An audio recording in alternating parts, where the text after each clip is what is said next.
Look! There's another star! Let's follow it!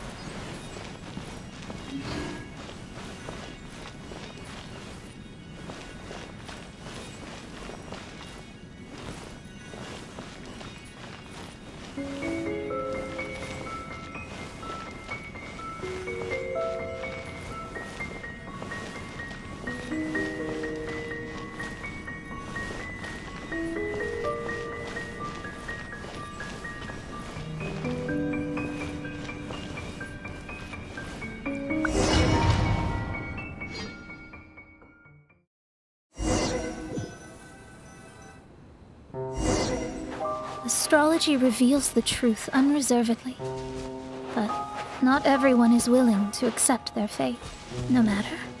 Running into difficulties is part of practicing the craft. I must also become stronger myself in order to convince people.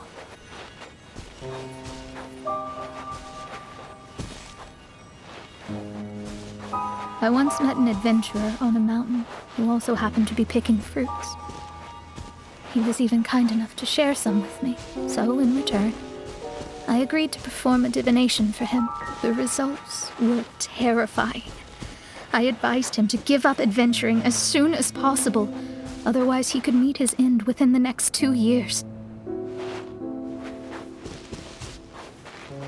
He fell silent for a while.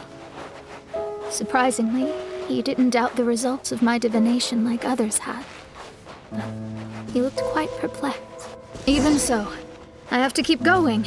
Adventurers can't just give up in the face of hardship. With that, he picked up his pack and headed for the peak.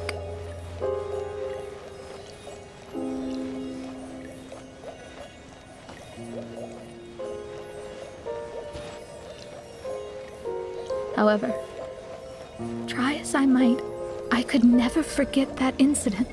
Why is it?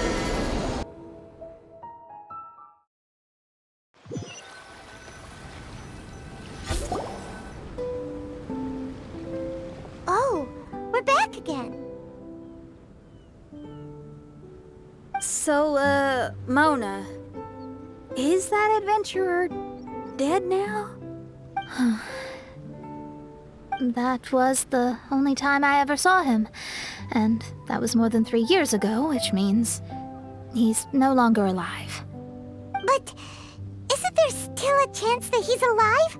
You know, like maybe you just made a mistake. You can't call it divination if you reject anything bad and believe the good unreservedly. That's just self-deception. Of course, casually performing divination for fun might be a different matter, but in my field of expertise, there's no room for lies. To contradict my own reading would be a blasphemy against astrology. Cruel, but truthful. Such is fate. I don't usually say things like this, but while we're on the topic, I really hope you don't confuse astrology with those fortune stick peddlers that you see along the streets. Astrology does not exist to please. We astrologists are here to verify and witness the truths of this world. Ugh. Which is why astrology is a disdained profession. It is a mighty art, but unfortunately one that annoys people nonetheless. Why dost thou protest so much, Lady Magistus? Thou seems not to be the sort with whom one would be loath to be associated. What Main Fräulein means is that she's glad to be friends with you. No, that's not exactly what I said. Whatever has gotten into you, Oz, you misinterpret my utterances with increasingly alarming frequency. Oh my, why could that be? Perhaps I have been concerned that Main Fräulein could offend her friends and have been attempting to soften her words. Although you're the only astrologist I know, you've left an awesome impression on me. You're not annoying at all. Those who go snooping around for secrets, yet ignore whatever they don't want to hear, they're the ones who should reflect on themselves. Knowing your fate doesn't come cheap. If one could simply avoid fate with just a few words, no one would have to endure the pain of parting.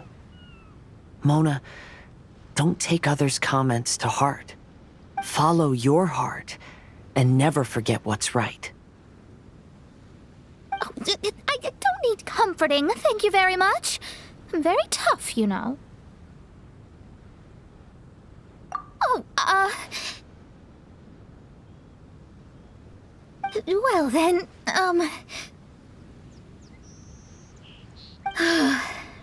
thank you.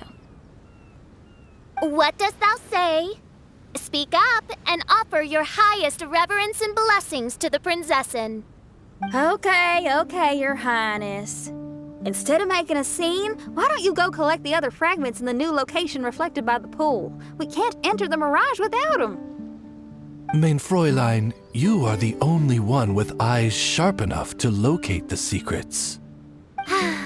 If that's the case, very well. I shall proceed to the beach. Let's go, Mona. Oh, okay. Coming!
We've returned here once more. Looks like the story's not finished yet. Let the adventure continue.